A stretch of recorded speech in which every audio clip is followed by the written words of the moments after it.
Assalamualaikum warahmatullahi wabarakatuh. Alhamdulillahirabbil alamin wa bihi nasta'in wa ala umuri dunya waddin. Wassalatu wassalamu ala asrofil anbiya'i wal mursalin sayyidina wa habibina wa nabiyina wa maulana Muhammad sallallahu alaihi wasallam wa ala alihi wa sahbihi ajmain, amma ba'du. Faqad qala Allah ta'ala fil Qur'anil Karim wa huwa astaqul qaimin a'udzu billahi minasyaitonir rajim. Bismillahirrahmanirrahim. La in syakartum la azidannakum wa la in kafartum inna azabi lasyadid. Wa qala Rasulullah sallallahu alaihi wasallam, Thalabul ilmi fardhatun ala kulli muslimin wal muslimat.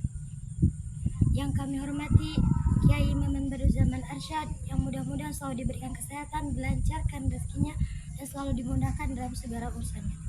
Yang kami hormati Bapak Menteri Agama, yakni Kiai Haji Agus Yakub Khalil Qaumas, yang mudah-mudahan selalu diberikan kesehatan dan diberikan kekuatan di dalam mengemban amanah di negara kita ini.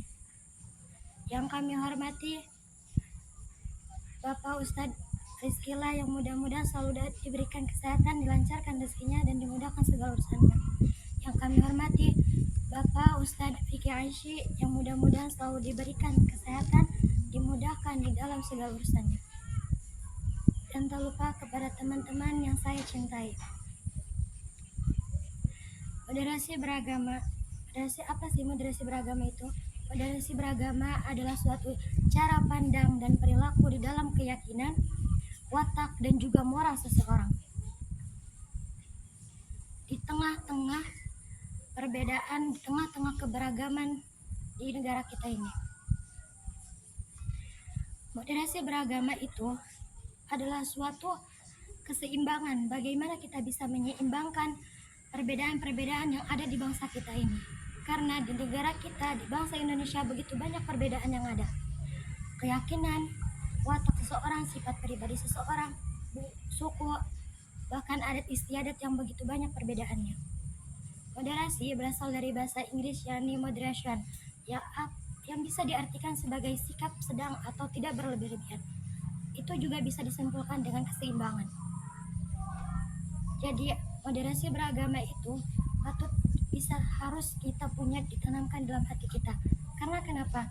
Karena untuk kita memenuhi nilai-nilai Pancasila yang ada, kita harus mengolaborasikan antara Pancasila, nilai-nilai Pancasila dengan moderasi beragama. Karena apa? Kalau kita tidak punya moderasi beragama, kita tidak akan memenuhi nilai-nilai Pancasila yang ada. Mengapa bisa seperti itu? Karena moderasi beragama itu mengajarkan kita tentang keseimbangan. Bagaimana kita bisa mempunyai moderasi beragama, tetapi kita sendiri tidak paham dengan apa itu arti moderasi beragama. Moderasi beragama juga mengajar kita menyeimbangkan tentang keyakinan kita, tentang perbedaan yang ada.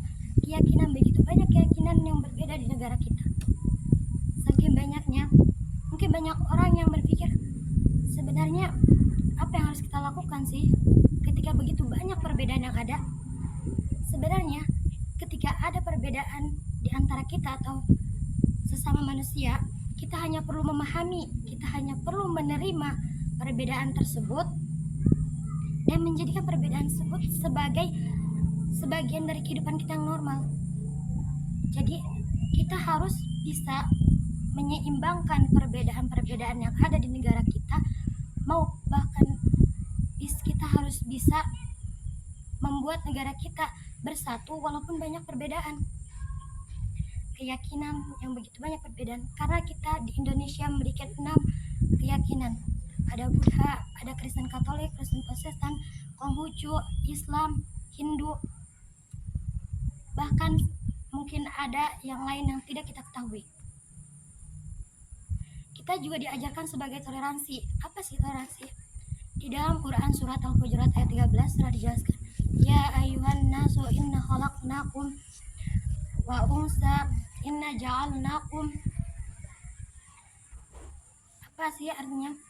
Artinya adalah Sesungguhnya Allah menciptakan kamu dari seorang laki-laki dan menciptakan kamu dari seorang perempuan, dan menciptakan kamu berbangsa-bangsa dan bersuku-suku,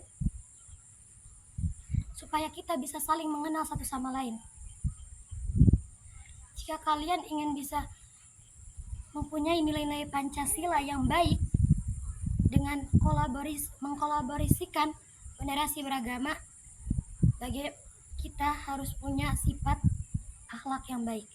Karena di dalam sila Pancasila yang kedua saja sudah dijelaskan kemanusiaan yang adil dan beradab. Bagaimana kita punya sikap adil memanusiakan manusia tapi kita tidak punya sifat akhlak? Wali kholiqin yang karena sudah dijelaskan dalam hadis riwayat Tirmizi bahwasannya barang siapa yang memanusiakan manusia dengan akhlak yang baik,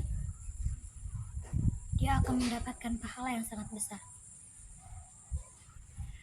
Makanya untuk kita bisa memenuhi sila-sila Pancasila yang kelima atau yang dari pertama sampai kelima, kita harus membuat moderasi beragama tertanam dalam diri kita.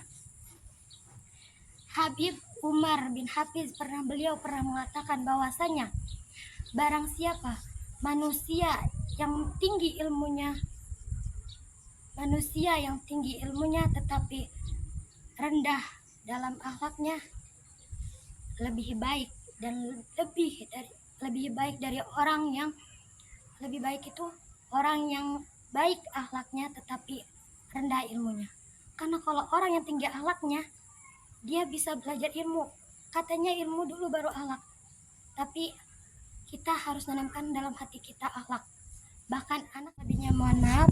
Assalamualaikum warahmatullahi wabarakatuh.